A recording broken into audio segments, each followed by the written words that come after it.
We rate every 2024 AFL play, trade and free agent signings from Dan Houston's mega trade all the way back to Elliott Himmelberg's free agent signing, which is where we start. So Himmelberg was the first person going, leaving the Adelaide Crows to the Gold Coast Suns. Now, they did not get any free agent compensation pick, the Crows, so I won't be rating them out of 10, but we will rate the Gold Coast. I have given them a 4 out of 10. That's just because I just don't see Himmelberg playing that many games. He might get a couple of games here and there because there is no Sam Day, no Levi Casbolt. The coach has gone to Port, so he might get his chance, but he definitely won't be in the starting lineup to begin with. He's just more of a backup, so I think it's a 4 out of 10. Next up, we've got Josh Battle, moving from St Kilda to Hawthorn. So Hawthorn getting Battle. St Kilda getting a first round pick, so it's currently pick number 8. I've given Hawthorn 8 out of 10 because he's the player they do need. A good defender who can take on a tall, can take on a small, so it's just what Hawthorn were kind of lacking in their defence, that kind of player, so Battle will be a very good signing for the Hawks. Meanwhile, St Kilda, I gave them an 8 out of 10 because of what they got. I know he was a very good player for the Saints and, they would have wanted him to stay. But pick 8 is a very good pick for him. They could get a really good player for that. I think that's a win-win for both sides in that case. Next is Harry Perryman, moving from GWS to Collingwood, and GWS receiving a first-round pick as well for this one for Collingwood. Pick 16. I've given Collingwood a 7 out of 10. I think he'd be a very solid player. He actually is a boyhood Collingwood fan, so there's one good upper hand for the Pies.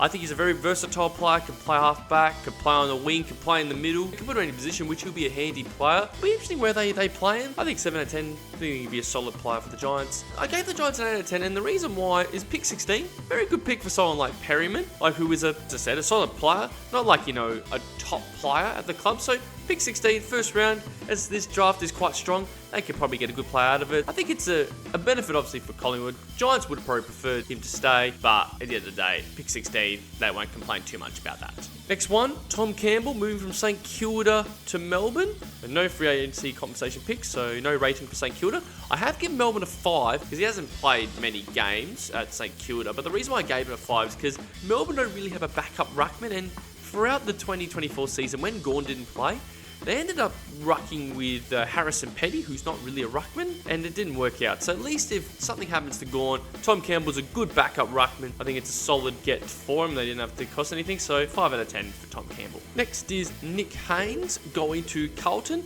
No pick they got the Giants for that.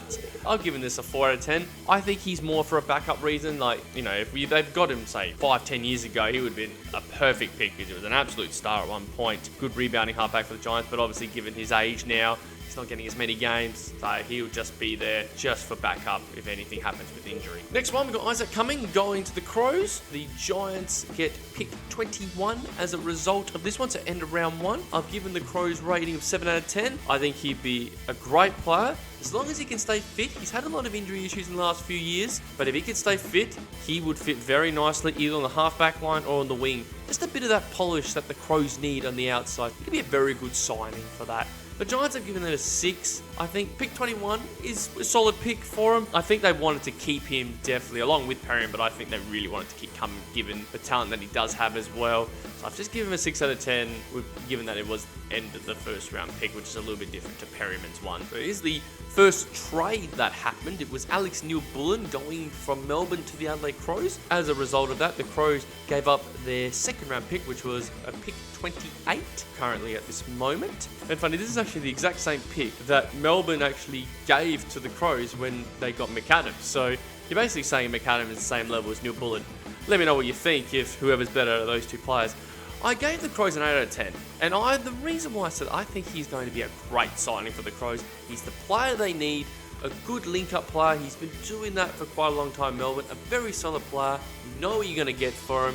Very durable. He's the player the Crows need with that experience for the half-forward line. Can go into the middle because he did play a bit of midfield time for Melbourne in the last year. He's going to be a great signing for them, and Pick 28 I think is quite fair for him, so I think that's a good get for the Crows, whereas Melbourne are giving them a 6 out of 10. You know, with a couple years left in his contract, disappointing that they had to lose him like this. Pick 28 is, as I said, it's probably around the mark for him, so second round pick is not bad, but the reason why I gave it a 6 is just he's a player that they do not want to lose given what's happening at the club at the moment, so that's why I've given them a 6. The next one, Jack Darling to North Melbourne. West Coast receiving a 4th round pick, currently at pick 67 for Darling. I've given this a 5 out of 10. I'm not sure how big of an impact he's going to be at North Melbourne given his age. Now, he did come out and say he's still got a bit left in his tank, so see if he does that. I think he could be potentially a solid player, can really help Nick Larkey up forward. Let's see what happens there, but at the moment I just feel like it's an okay signing. I'm not expecting him to dominate games at all, so that's a 5 out of 10. West Coast, I've given them pretty similar, just put them in the middle as well. 4th round pick for Darling. You know, he's been an absolute servant for the club. It's a bit disappointing the way it ended for him, but obviously it was now getting towards that age that, you know, West Coast probably need to get some young players in there. They didn't get much out of it, only a 4th round pick. Last free agency signing was Jack Graham going from Richmond to West Coast. So they did get a round 2 compensation pick, which was pick 42. I've given West Coast a 6 out of 10 for this one. Could be a very solid signing. It was a bit in and out of the squad at Richmond the last couple of years, I think mostly due to injury. Just wasn't able to stay on the park as much. Could be a solid midfielder, high half forward that he has been playing at Richmond. So it could be a good player and just that little bit of experience. So it could be a very good signing if he stays fit as well. Richmond I've given a 6 out of 10 as well. A 2nd round pick. It's not massively high at pick 42, but then again, they probably didn't need that. They've got so many more picks, which you'll see in this video of what other picks they got from their trading. So, you know, I'll give them a solid 6 out of 10. Speaking of it, is one of them. We have got our first free away trade. This is between West Coast, Carlton and Richmond. Carlton gave away Matt Owies 2 1st round picks, so 12 and 14, and then pick 73. They did get pick 3 though as a result, and 2 4th round picks. Richmond getting rid of Liam Baker, but they got pick 14 as a result for Baker. And then West Coast, they had to give up their number 3 pick and 2 4th round picks to get Liam Baker, Matt Owies, pick 12 and pick 73. I have actually given West Coast a 3 out of 10. I think they have potentially butchered this, giving away pick 3 in a strong draft. I don't know why you're doing that, to be honest with you. They had to find a way to keep pick 3 because there are some really good midfielders early on and they could have easily snatched one of them. But instead, they able to get pick 12, so at least they got something in there, but still, it's not a pick 3. They did get Liam Baker, who is a solid player, and Matt Owies was good for Carlton, but I'm not sure if Liam Baker and Matt Owies is worth that pick swap. Who knows? Time will tell, and time will tell with any of these trades. So I've given them a 3 out of 10. I think it was a bit disappointing. They had to keep pick 3, and I think they gave up a lot to get these couple of players who, you know, always, he may not even play a full season. We don't know how good he'll be at the Eagles. He should. I know Liam Baker definitely will. Yeah, I'm not too sure. I think they had to keep pick 3, so that's why. So Carlton, I've actually given them a 5 out of 10. I think it's a bit risky what they've done. Like, they have given away 2 1st round picks, 12 and 14, to get pick 3. They've obviously got a midfielder in mind for that higher up, so, you know, it can be the risk worth taking, but 12 and 14, that's 2 first rounders in a draft that does go deep. Who knows? As I said, time would tell. I'll give them a 5 for good effort to actually get the pick 3, but could come and bite them in the arse given that they could have had 2 picks inside the first round. And Richmond, I've given them a 6. Pick 14 for Liam Baker is pretty good. They're able to get a first rounder for him, and I think that's what they wanted originally. A good pick for Richmond. I know they would have kept Liam Baker as a player, but they've got a first round pick, which they can definitely find some talent and really get that rebuild started. Time to rate another 3-way trade. This is between Port Adelaide, Collingwood and Gold Coast. Port Adelaide, they did give up Dan Houston, who I think arguably was the best player in this trade period. And they also had to give up a future first round, a 2nd round pick, which was pick 39 and pick 58. But they did get Jack Lukosius and Rory Atkins from Gold Coast, Joe Richards from Collingwood, pick 13, pick 29 and 36 and 50. Whereas Collingwood, well, they had to give up Joe Richards, Noble to Gold Coast, future first round pick and pick 36. They did end up getting Dan Houston and pick 58. Gold Coast, well, they had to trade Lukosius and Atkins and get rid of pick 13 and 29 and 50. But they did end up getting Noble, future first round picks from Port Adelaide and Collingwood, and pick 39. So Port Adelaide, I gave this rating a 4 out of 10. In terms of the signings, I think Lukosius could be a very good player for Port if they can get the right game plan. Could be a very good lead up forward, potentially kick 40 plus goals, so could be a very good signing there, especially now that Dixon's retired for them. Richards could be a very handy small forward, and Atkins, he'll be there for depth reasons. But the reason why I've given this a 4 is the fact that they got so little for Dan Houston, who is a 2-time All-Australian, actually back-to-back. Really, they essentially got a pick 13 and I think like a pick 29 for Houston, which at the start they were wanting 2 first-round picks. It's a bit disappointing from Port's point of view that they could have got a lot more for Houston, but that's just the way it is. Collingwood, I've given it a 9 for the opposite reason of this. They got a great deal for Houston. As I said, he's a 2-time All-Australian halfback, just a great rebounding player, great distributor of the ball. Collingwood will definitely use that as a real weapon for them. Basically, they're in for the now, given that they've pretty much given away their future first round. But there's going to be a perfect, so I think it's one of the best trades in this trade period is getting Houston. Gold Coast, I've actually given them a 7. Noble will be a handy player. Now, they did get Rioli as well, but I think Noble will be a handy player. They did get some future first round picks from Collingwood and Port Adelaide. They did get rid of Lukosius and Atkins, but I'm thinking there's more of a point that Lukosius was kind of in and out of their team. Obviously, Damien Hardwick didn't quite like the way he played. Atkins and Lukosius both were on high-end deals, and they were allowing Port Adelaide to pretty much take most of that money. I know they got rid of pick 13 to Port Adelaide, but that was, I think, the circumstances of it, that if you were going to get pick 13, you've got to have to take Atkins and Lukosius contracts. So I think they did pretty well with that, given that they're both really not going to be in Gold Coast as planned.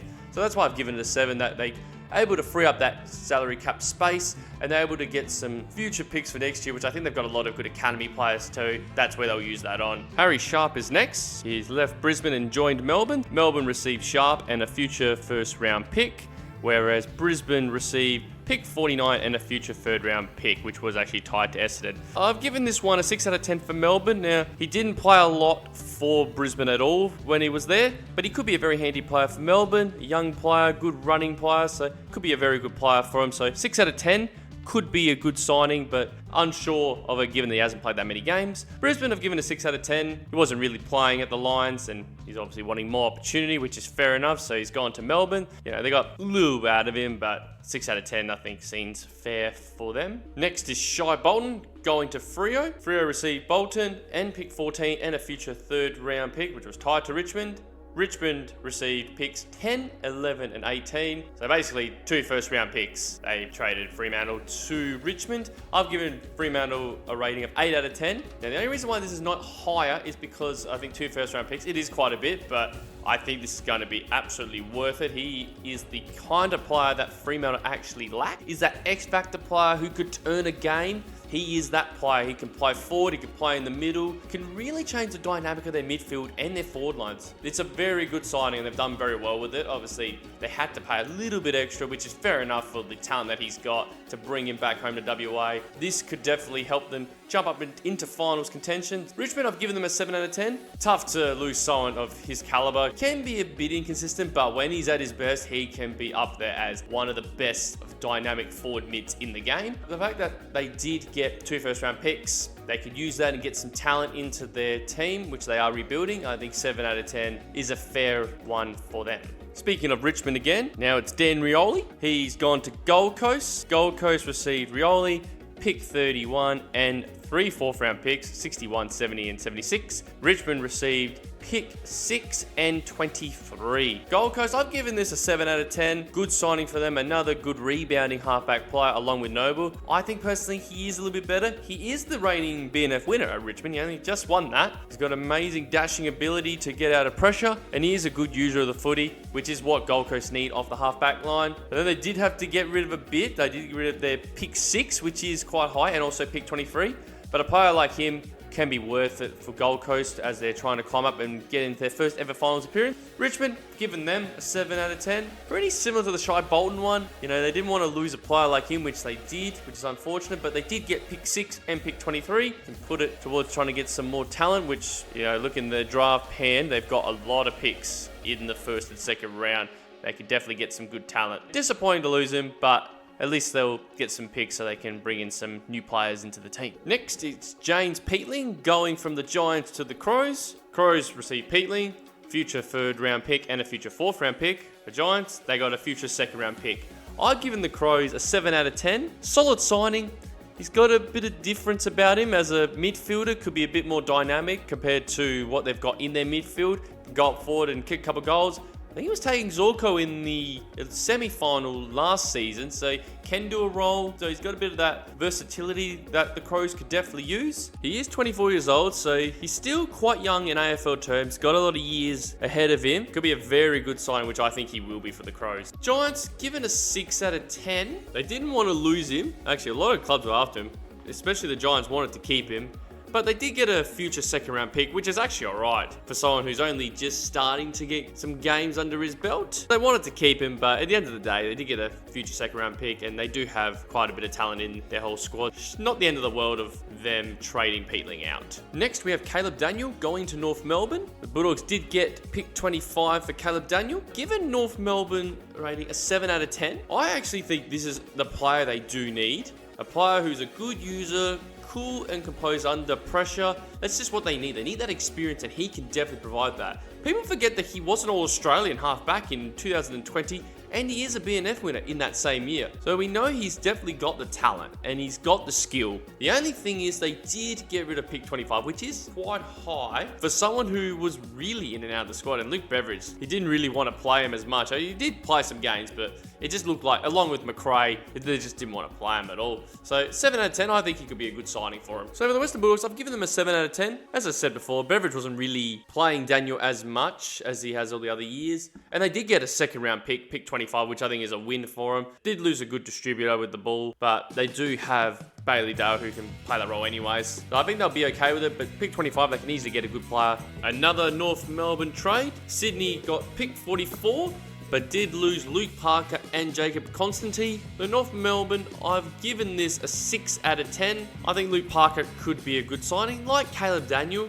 Could be a handy player. It'd be interesting where they actually play him, whether they'll play him as a forward, as Sydney did, or they'll want him in the midfield. Probably a bit of both, which, as I said, a bit of experience could be very useful for this young North Melbourne side.